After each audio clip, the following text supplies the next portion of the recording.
Welcome to the Get Published podcast, sponsored by Brodie Consulting Group. To get more information about our coaching, publishing, executive ghostwriting, and podcast production services, go to getpublishedpodcast.com. Hello, I am Paul Brodie, and thank you for joining us for another episode of the Get Published podcast, where we help authors get published with a proven system that works. Today, we're being joined by Erik, author of Branding Yourself, How to Use Social Media to Invent or Reinvent Yourself. Erik, welcome to the show. Thank you. I'm glad to be here. Are you ready to get started? Yes, I am. All right. Question number 1. What is the one piece of advice that you would give to a first-time author who is currently writing their book? One thing that you need to do is just focus on getting the words on the page. I'm sure you've heard this a lot. Write everything down before you start revising, before you start getting in your head saying, I have to fix this, I have to make this correct. Just get it down. You can't edit an empty page, and so if you don't have the words out there, there's nothing you can do with it. So just writing until it's done. Yeah, there's a couple of things I always tell my clients. One, don't be afraid to take the plunge. And secondly, done is better than perfect. Just get it out there. Mm-hmm. Well, what do you feel is the hardest part about getting published? I think one of the things that I've had troubles with in the past is just finding the book that the agents want. If you really want to get published and you want to get published at a major publisher where they require agents, it's finding that. But at the same time, that doesn't mean you need to chase whatever genre is popular. You don't need to write whatever the agents will want or whatever the publishers will want. You need to write what you want.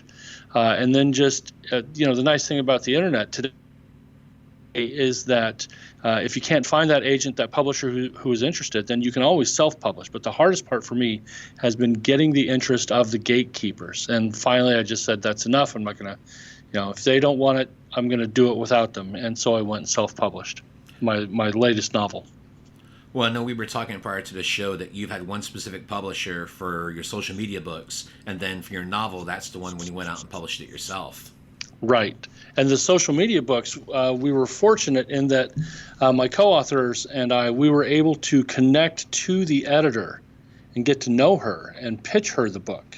And in the nonfiction world, and especially in the business publishing world, things are a lot different. You have you submit a proposal with one chapter as a sample, and they say yes or no, and then you have 4 months to write the book. But it's getting that initial pitch in front of somebody, and if you can do that, and it's not something that has been done to death, then you have a great shot at getting that published.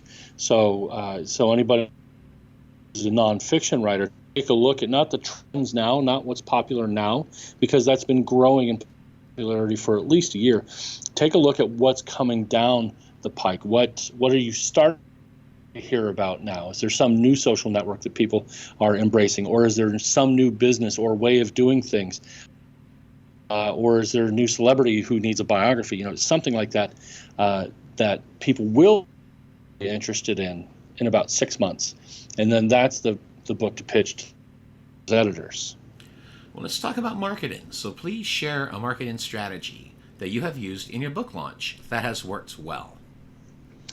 One thing that I've done is I've been a major Twitter user since about 2007 when it first started coming out, and just building a network of people who I am interested in, and they are, I hope, interested in me.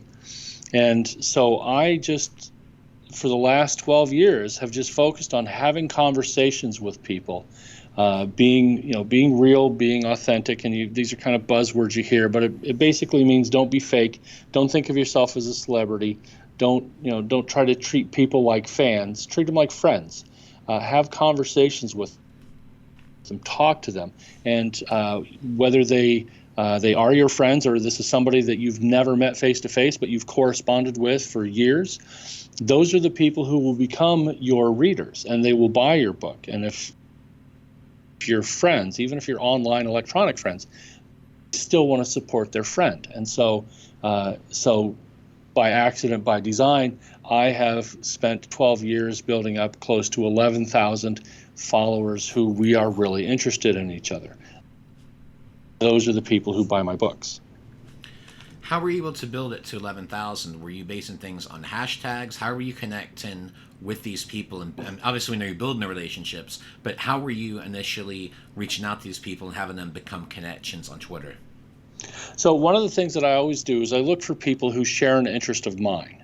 So, like I write nonfiction business articles, and I write humor novels, and I look for people who are in those same industries or have those interests, or they like to read the same things I do, or I meet people because I go to a conference or they saw me speak somewhere, or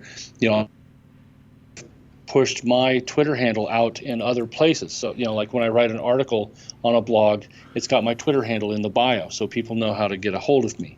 And they connect with me that way.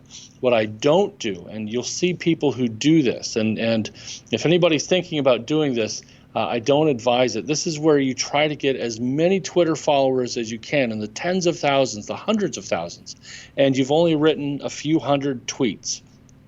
To me, that's somebody who is cheating the system. They're gaming the system. They're trying to build up numbers. But I can tell you that somebody with 100,000 followers that they have never interacted with, they've only gamed the system to get those, they will get as many sales as somebody with 1,000 strong relationships with their followers. The cheating method doesn't get you anything. It just looks good, but you're not actually being influential. So it's just a matter of, it's just one or two at a time. You meet somebody online, a friend of yours retweets somebody else, and follow that person because they're interesting, or you reach out to them on Twitter because they wrote an article that you liked, or it's one of your favorite authors that you connect with. So just slowly but surely you will start to build up that big audience. Well, let's talk about your favorite book. So what is your favorite book, and what was the number one thing that you learned from it? Favorite book ever, that's hard. I have three. If I had to pick one, it would have to be Hitchhiker's Guide to the Galaxy.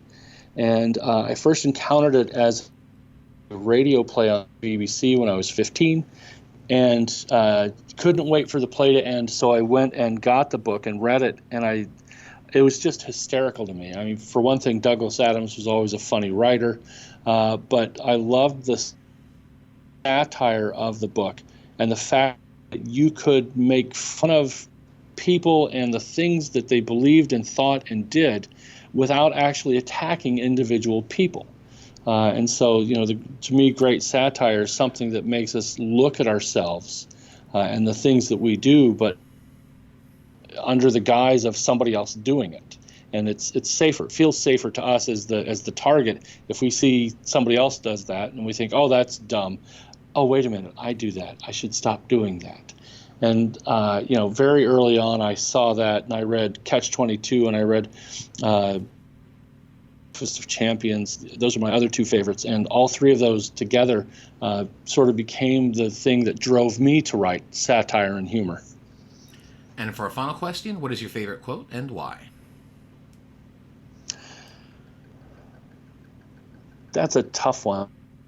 I have a few. One is, and I wish I could remember who said it. It's if you want to make any money writing, write the sort of thing that people move their lips when they read. And I wish I could remember who said that quote. I know it's about 100 years old, but it almost still stays with me as sort of that warning against being a genre chaser. If you're somebody who chases a genre because that's how you want to make money writing, I guess more power to you. But if you really want to write for the art, and because you love writing and you're less interested about making money, you have to put the words down on paper, and then maybe somebody will read it. If if you're that sort of artist, that quote is for you. Make the stuff that you love to make. Make the stuff that reflects who you truly are. And if you're fortunate, you'll find people who read it. Now, for those people who do actually love those genres, and that's what they write in. That's also for you. You still love that. You still like writing kind of work. You just happen to love the kind of thing that a lot of other people love. More power to you. Go for it. But please don't ever chase a genre, because then the writing won't be true. It won't have your soul in it, and it won't be the best reflection of who you are. Erik, I want to thank you for being a guest on the show. What is the best way for people to find you online? You can find me on Twitter at edeckers. That's EDECKERS.